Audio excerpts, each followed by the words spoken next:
Welcome everyone to the Women Automotive Network's April Leadership Interview. Our guests this month are Men for Inclusion, and we're looking at rethinking your DEI strategies and the role that men can play. As a quick introduction, I'm Stephanie May from the Women Automotive Network, and I'll let Mark and Gary introduce themselves and Men for Inclusion shortly.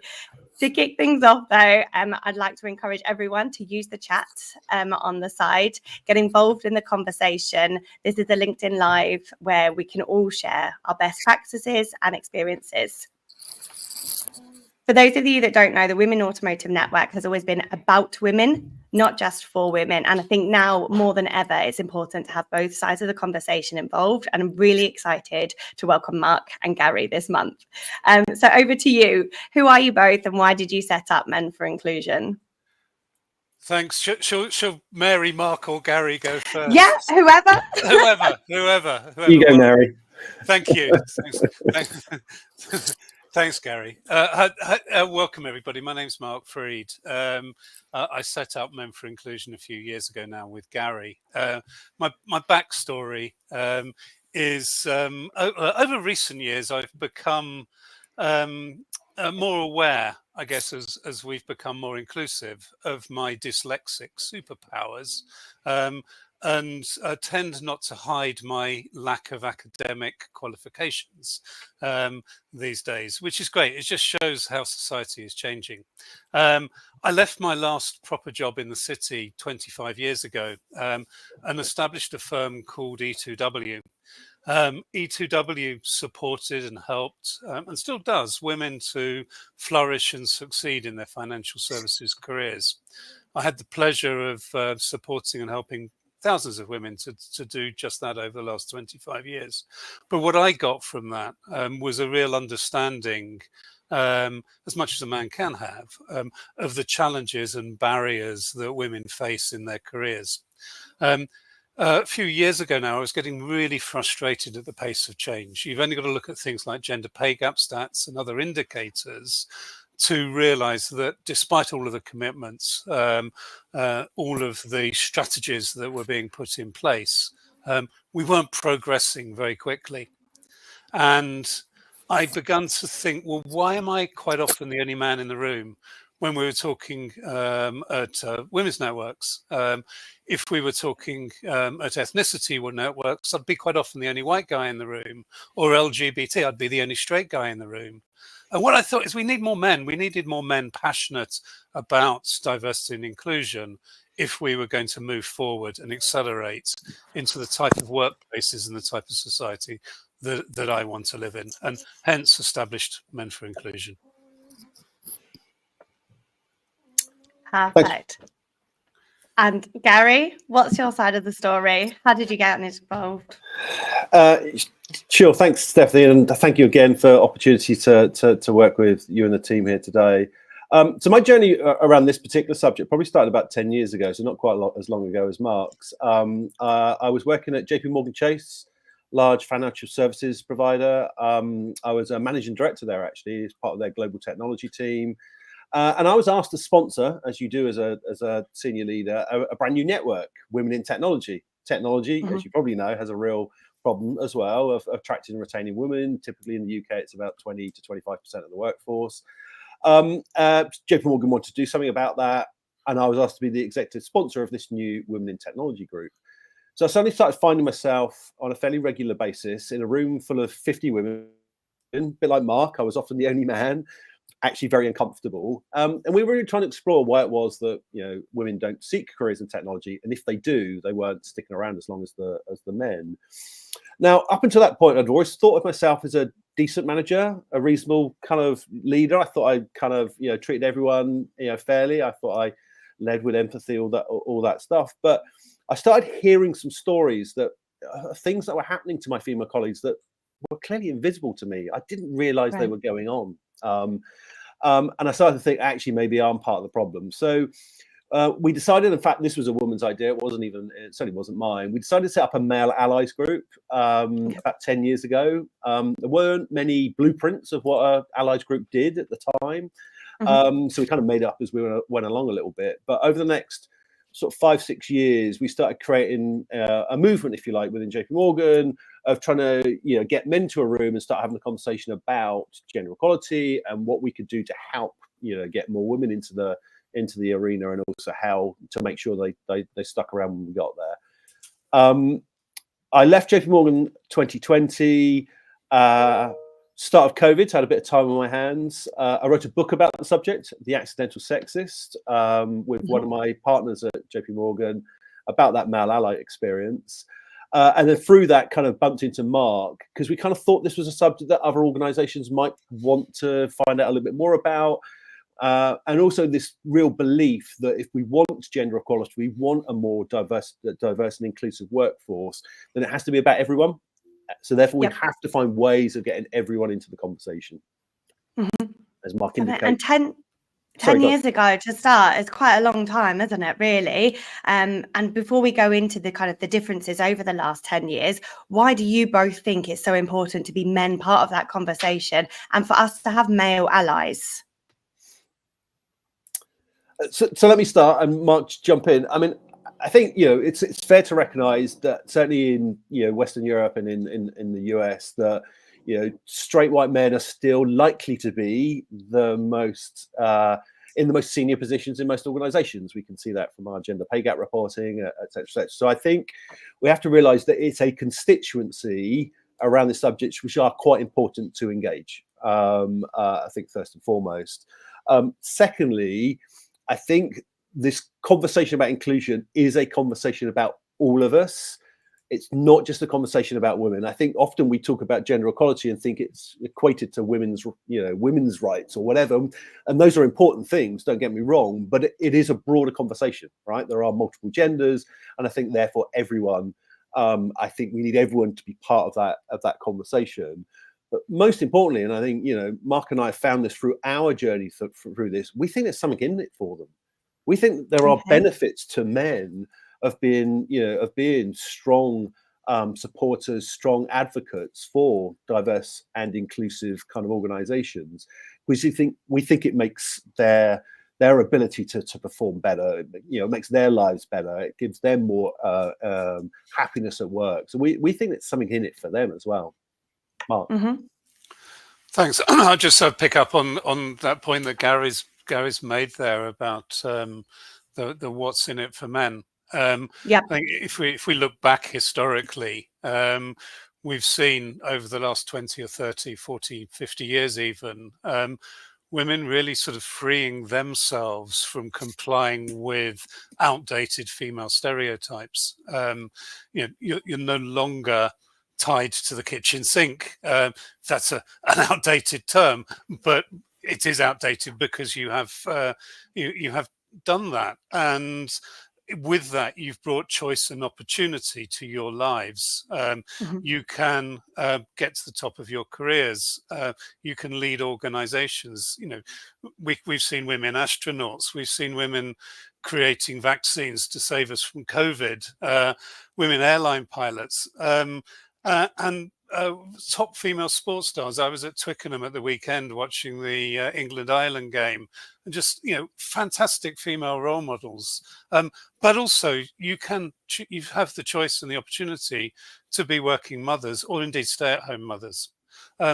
When you look at how far men have progressed in freeing themselves from outdated male stereotypes, I think we're 15, 20 years behind.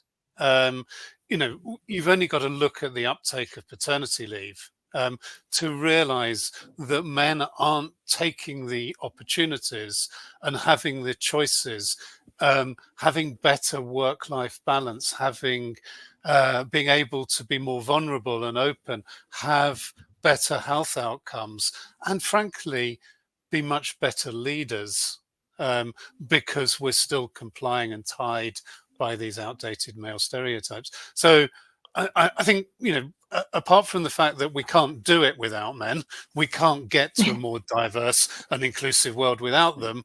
We need to include them in the journey and recognize and help them understand that this is a win-win, not a zero-sum game. Yeah. And I think it's really interesting because, all the conversations that we have at the Women Automotive Network are about, returning to work and maternity and empowerment and what's happened with the work-life balance after COVID. And now we need to kind of look, like you've just said, that yes, we've improved to a certain extent, but what's happening with the males in society, they only have 2 weeks paternity leave. And even then, it's completely different. I think Salima's putting in the chat here, what's the difference between Europe and North America? Maternity and paternity leave globally, it's just completely different. So really interesting to think how women have actually freed themselves more than men in the last 50 years. Yeah, and it's interesting when Gary and I are doing our working with leaders in industry, and we start having these safe space conversations with them. How many men talk really positively about the opportunity of working from home that COVID gave them, and how that opened their eyes to a new world? Now, quite often when we think about lockdown and we hear, and I've got total empathy for those stories of women who were homeschooling, managing a job, managing the house, etc., etc. Total empathy for that. But men had a lot of men had the most amazing opportunity to be in the heart of the family during that time, and they don't want to give that up. But we very rarely talk about it. It very rarely makes the news. We very rarely have conversations about it. And we see quite a lot these days is the people trying to stop the rush back to the office. And it's always just, and the arguments are quite often just about women and working mothers. Actually, we should make it about all of us. Yeah, definitely. I think one good thing maybe came out of COVID, that whole working from home and the work-life balance. But as a new mum myself in those times, it's a completely different cultural, societal question that needs reevaluating. That until I think you become a parent, you don't really realise how much of a struggle or how much of a balance it really is to return to work and look after children. So how can we engage men in conversations? Obviously, we've got a LinkedIn Live now. We're talking about rethinking D&I. We're talking about 10 years ago at JP Morgan that you set up a male ally internal network. And obviously here at the network, we always try to get male speakers and we have our Male Champion Award. But how can we really engage, though, in the conversation? And, why should we? So, Stephanie, I think one of the things we have to start with is make it clear that this is not a conversation that needs to start with any sort of blame or any guilt, right? I think we're all the victims, if that's the right word, of the way in which we think in very genderized ways. It's we can't help it, right? We're brought up that way.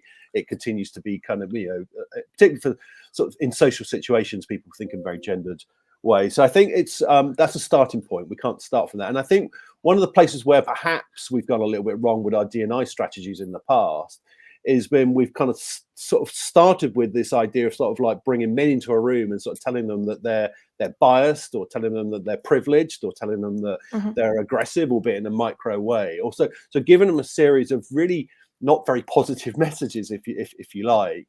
So I think the first and foremost, if we're kind of going to get people into the room, I think the first thing you have to do is try and listen to them, actually ask them what they think, right? And actually that was our approach a little bit at JP Morgan. It was to get men in the room and not to say them were bad. It was certainly to say, look, there's some bad things happening, but try and engage them in like, what should we be doing about it? Let's hear from you. Let's hear, let's hear your thoughts on this. We have all got, I would hope, experiences of working in, diverse kind of situations. Certainly for men, I'm sure most men have a mother, or a wife, a daughter, a sister, or whatever. So some, female person they can relate to. So let's have a conversation about if less than perfect things are happening, what do you think we should be doing about it? So try and bring them into, a very open conversation. I mean, there's certainly a need to make sure there is awareness, and the awareness that certainly in the world of work, there are different lived experiences based on gender. We think that our data shows that and many other people's data shows that time and time again. And we know there's things like the gender pay gap that show that too. So we know there are systemic problems, but let's open up a conversation of, so what can we start thinking we could do about it? And, why should we do something about it? And I can see in the chat here that most of the comments are from females. So I'm just going to ask, how many men are listening in the audience right now? Please write it in the chat. Let's see you. Let's hear you. Get involved in the conversation. And then to those women that I can see that's writing in the chat, did you invite your male colleagues to join this? Can you spread the word afterwards? How many of you actually reached out your hand as well? We'll see what the replies are. Click refresh. In the meantime, we've always talked about male allies, male champions, and the new kind of word in the last 12 to 24 months is inclusion leaders, isn't it? And this is something Mark and I touched upon. What do we really want? Who do we want by our side, and what do we want them talking about? It's a great question, Stephanie. I think part of the problem here is we've kind of alienated men on our journey. I think if we're just talking diversity, it can be quite divisive. And, as Gary pointed out, unconscious bias and microaggression, and we've blamed men a lot. And then we're kind of asking them to turn up and be allies. And we have to think, well, what do we want them to do? And quite a lot, when we ask that question, quite a lot of people say it's kind of to support and help women to succeed. And we kind of look at that and we think, well, is that what we want? Are we saying that we want an ally to support and help women and others from underrepresented groups to flourish and succeed, but in the current culture, in the current environment, with the current behaviors? And therefore is what we're asking an ally to do is to coach, mentor and train you to succeed in my world by being like me? Or do we want an inclusion leader? An inclusion leader maybe turns the mirror on themselves but also drives that cultural and behavioral change so that we can all work in a more inclusive environment. So one of the things that's commonly said is that women get interrupted more than men in meetings. An ally may, for example, coach and mentor and train that woman to speak up, to have more presence, to lean in. Whereas an inclusion leader will change the way the meetings run, so everybody gets heard. Yeah. Okay. And I think that's what it makes sense, doesn't it? But in practice, how do we actually get there?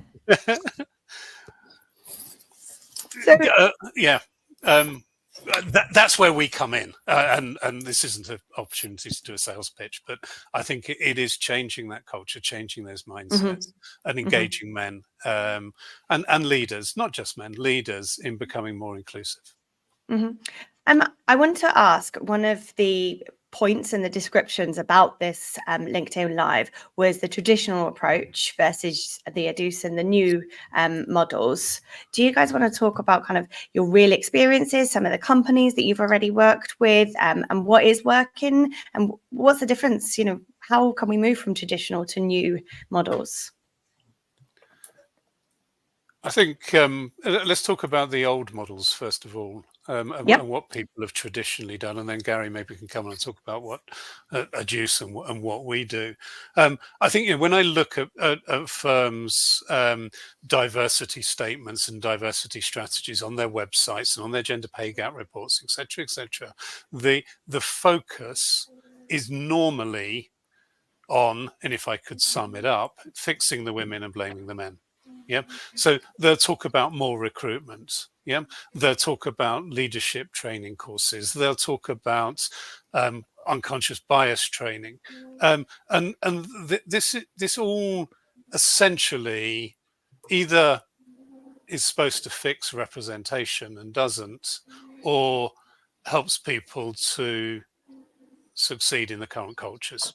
And we're not getting very far by doing that. And in fact, recent research has shown that almost 60% of UK men think that DE&I has gone too far. And they're now the victimized group. And actually 40% of women think that as well. So clearly what we need to do is change the narrative, and we need to change the way we do things and the way we move forward. And Gary, do you want to? Yeah. Thanks, Mark. I mean, I want to just add at this point that I think what we're trying to achieve, and let's face it, if we just use gender as our example, gender equality in the workplace, it's not like this is a new thing. We've been trying. You said you've been 10 years now as a male ally. It's only 10. But I mean, equal opportunity legislation came into the UK in the kind of early 70s, I think. Right, so it's a very long journey, and I think it's fair to say we've probably also stood on the shoulders of a few giants along the way. But I think it kind of recognises that actually what we're trying to do is really quite difficult, right? Because if it were easy, then we would have probably done it, some years ago. So I think we have to, and I think it's easy to be a little bit critical of organisations, but I think we have to recognise that this is quite hard work. And actually going to our sort of starting off point, if you like, here's another reason why we want men, because it is hard work, and therefore, if our approach is to rely on a very small sector of our business at the sides of their desk to implement significant change back into our business, that's a difficult strategy to implement, I think. So often, our D&I strategy is reliant on kind of, I don't know, employee resource groups or business resource groups who are a bunch of, passionate individuals at the side of their desk trying to make this humongous sort of change in kind of culture and other things within their organization. That's a really difficult ask, I think. And unsurprisingly, and also actually the people being asked to do this, and because they're often the people that are in that kind of, traditionally underrepresented group. So A, they've got to do that on top of their day job.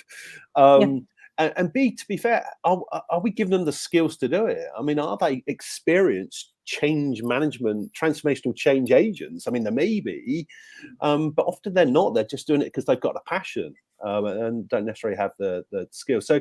So I think one of the things we're beginning to see is people recognize it's difficult, recognize that we've tried a few things, and because it's difficult, we're all kind of learning together a little bit, right? I mean, I think it's fair to say that there are companies that are experimenting with, with trying different things and kind of tweaking and moving forward as they figure that out. But I think the fundamental thing is, I think organizations that are getting more mature about this are now beginning to think about this like a strategic change program. And all those things like resource groups and ERGs, BRGs, all those types of things are necessary, and they are great things, don't get me wrong, but they need more than just that, right? It needs to come with some, if you like, horizontal kind of things that are kind of pulling it all together. So again, I mean, I know there's always budget and money that's involved in this. There's no getting away from that. It needs time, resources, and efforts. I think, like you said, though, time is one of the most crucial things. As you've highlighted, the amount of people that are doing this just because it's a passion as an aside job, it's going to take a long time. But hopefully together we'll get the resources, we'll get the budgets, and see what we can do. So this transformational program. It is, and and it needs to feel like a transformational program in some way, right? It needs to have the trappings of what those programs look like. So it needs certainly executive sponsorship, and actually visible executive sponsorship. Right. And what Mark and I are seeing is actually we are seeing a lot of very inclusive leaders in those senior management positions. So I think we're beginning to see that the executive embrace inclusive leadership. We're seeing a lot of that. So they're beginning to think in that way. So they recognize, the really good ones, that they are not always getting it right. So they're still open to learning. They're still open to showing a little bit of vulnerability, but they are beginning to try and lead from the front. And you need that. You need that executive sponsor, but you need someone who's actually visible and actually trying to be authentic, and kind of role model the type of behaviors that you want to see, because people spot inauthenticity very quickly, don't they? Right. So yeah. So I think we're beginning to see that, and also then we're beginning to think people begin to see this as, rather than a series of transactions, like, oh, we do something for Pride Month and then we do something else for Black History Month, and it's just a series of disconnected things. We're going to see, right, here's a program of work with a bit of a realization of the outcomes we're trying to achieve, and also a bit of a plan about how we might achieve it, and some resource and some funding that goes alongside that. That's what a change program looks like. You may not always have the money or the same level of budget every year. That's always a challenge, and you've always got to prioritize against other business priorities. But at least thinking structurally how the program needs to look like a transformational program, that's a massive start point. And I think we're beginning to see more and more companies kind of approach it in that way. Mm-hmm. So I'm going to leave a bit of time for the audience to maybe put some comments in the chat about what they're doing that they're finding is working, and what you're finding that really isn't working. Maybe you're getting pushback on, maybe you want to have some advice about.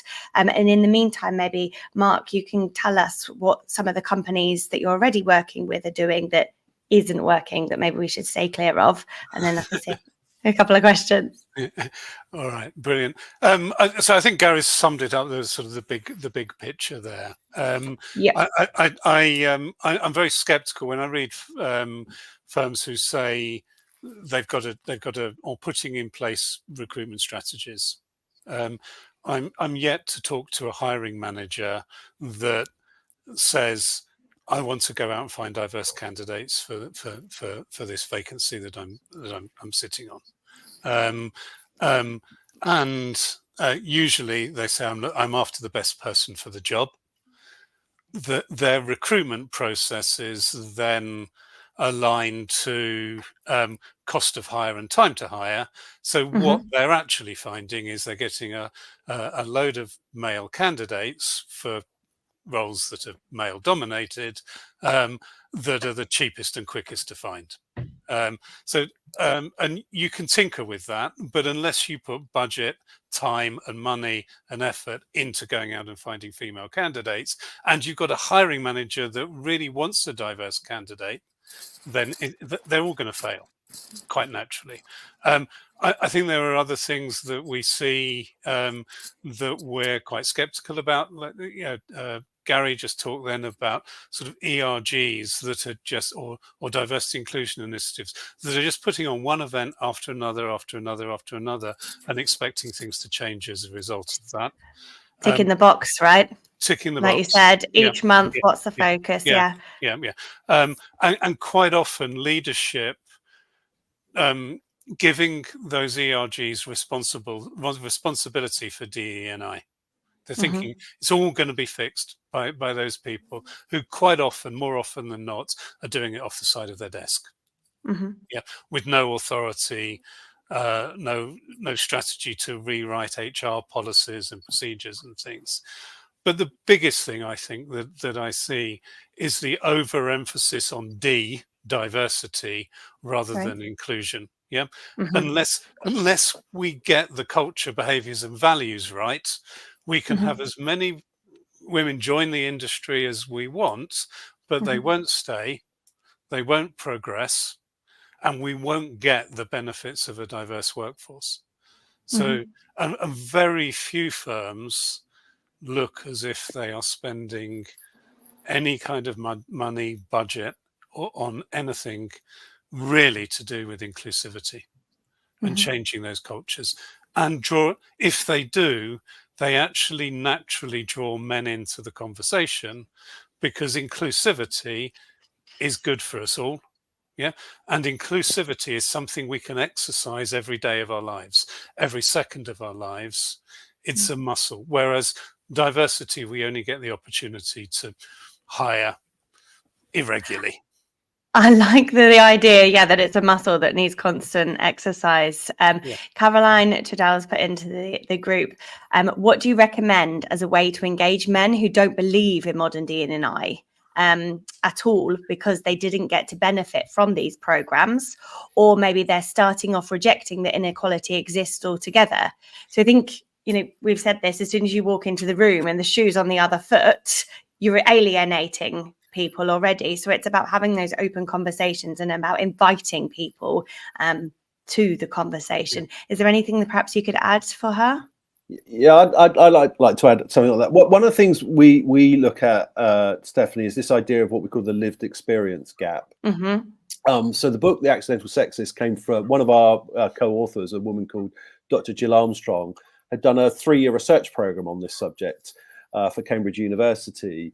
And she found 16 very specific things that tend to happen to women in their careers that don't happen to men, or at least don't happen to men as much.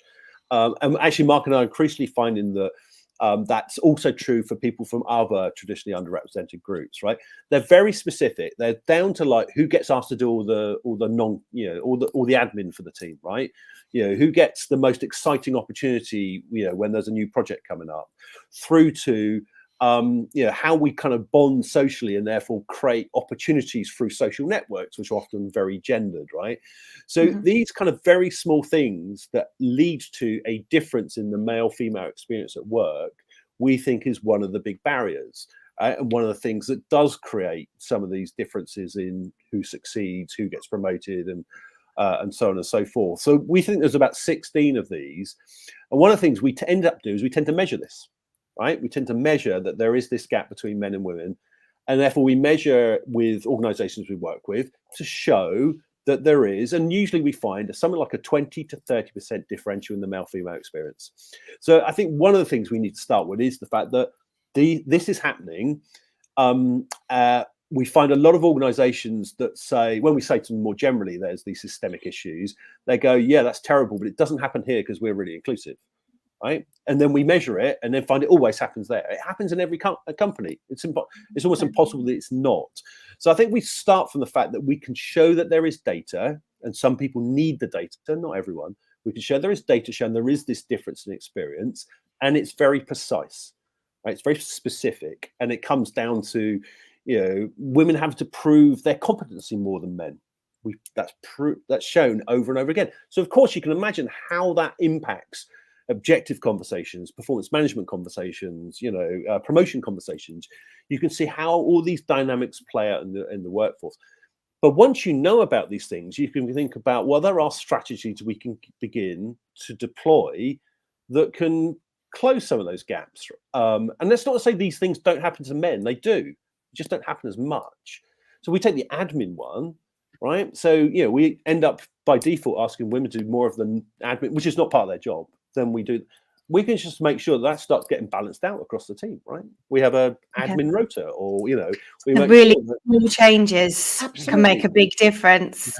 And if I think about that myself, the amount of time that I probably waste in a week or a month doing those little things, you think you just get swept under the rug. Interesting. Caroline, Gary, I think you've answered Caroline's second question about men rejecting this really well. I think it's really important also to answer the first question is, okay, how do we get them engaged? And certainly through the work that we do by creating a safe space for men to talk about this and have conversations, sometimes with their female colleagues present, but often just men in the room.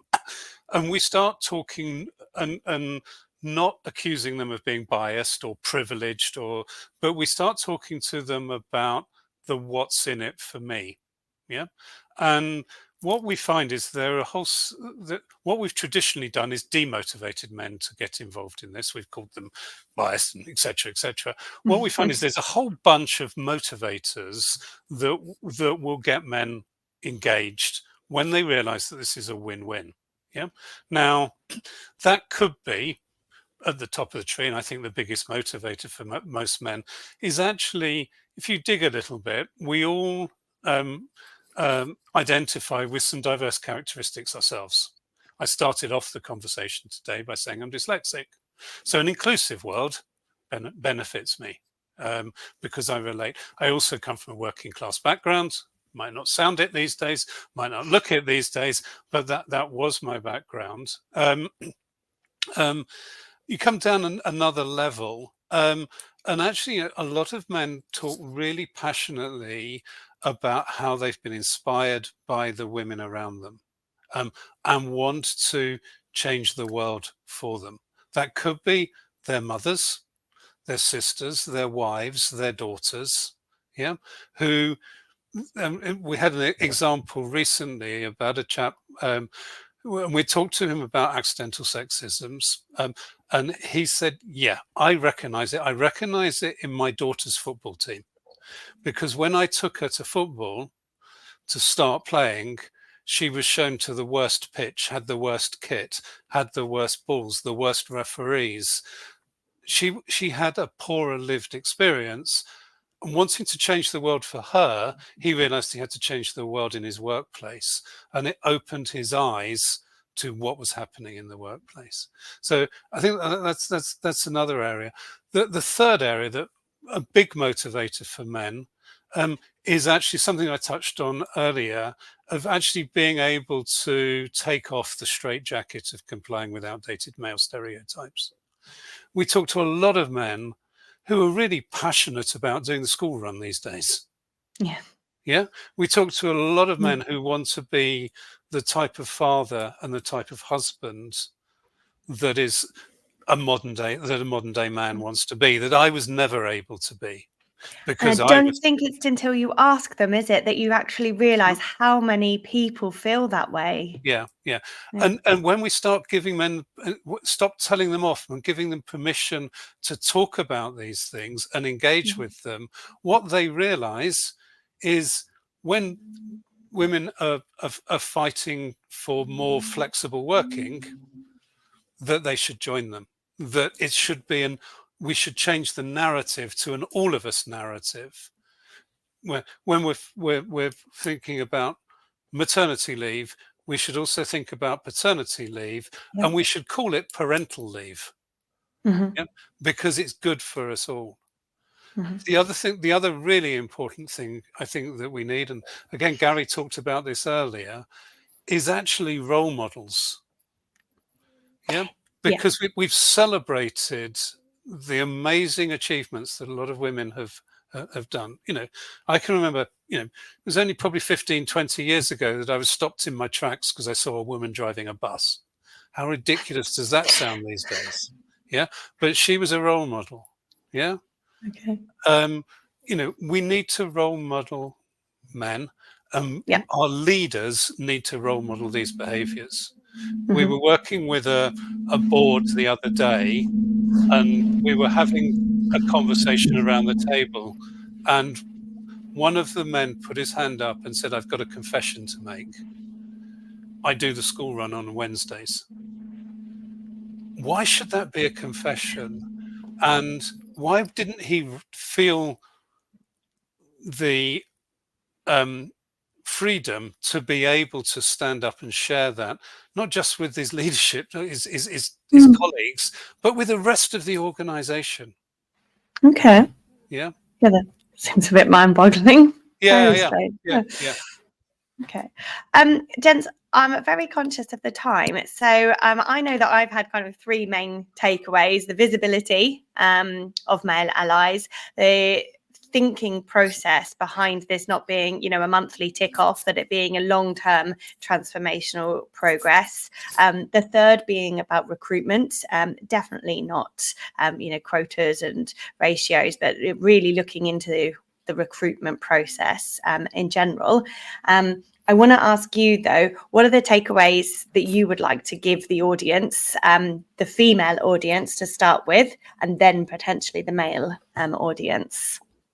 So, both of you, what are the takeaways for the women in the audience today?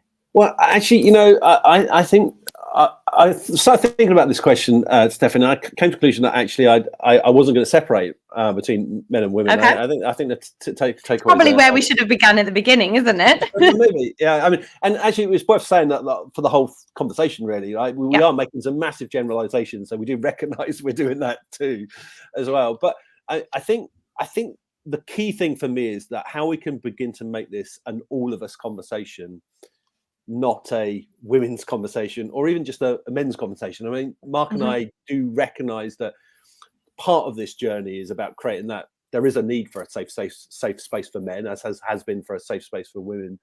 So I do think those things are important, but the more we can make this an all of us conversation, the better, right? That we deliberately make it something that enables everyone to be included, I think is really quite important. And then the second thing is to recognize that what we're asking of people is actually not a simple thing. I think it's actually quite a challenge. It's quite a hard thing. Back to my earlier point, if it was easy, we would have done it decades ago. So I think we need to realize that, and therefore realize that we are all learning on this subject, and we're all learning. The more we can learn together, the better, I think.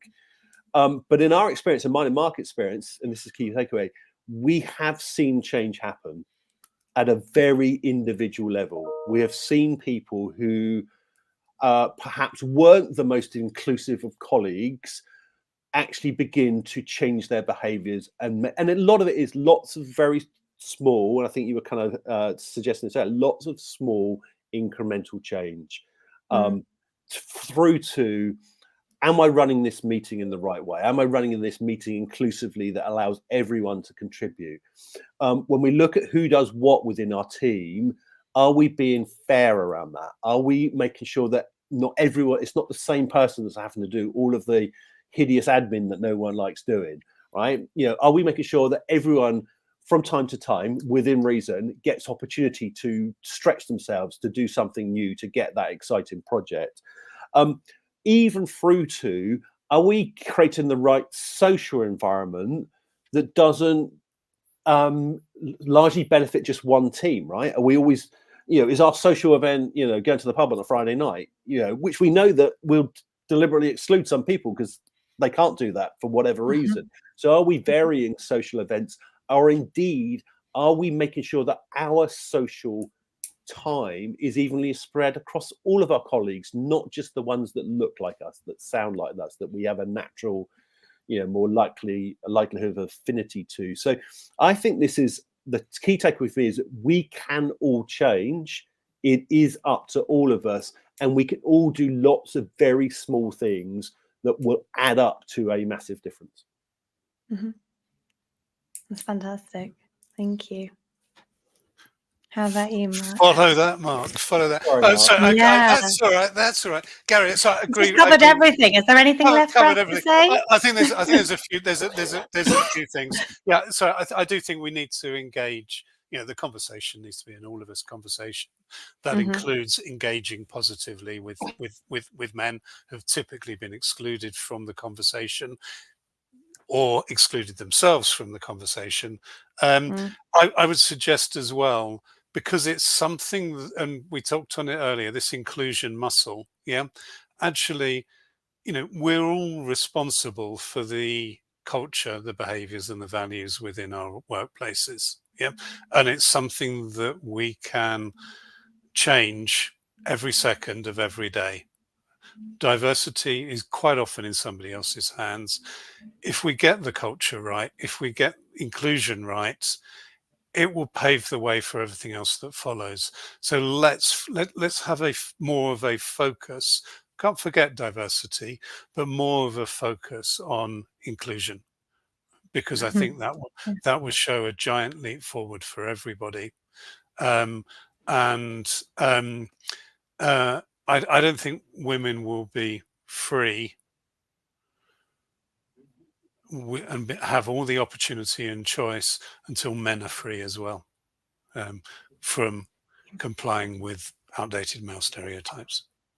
I think I just want to highlight, Faith, we have seen your comment as well. She's worried about a 17-year-old daughter starting off in the industry, and will things be exactly the same for her? I think not. I think, Faith, people are changing, and people are part of the conversation, especially the younger generation.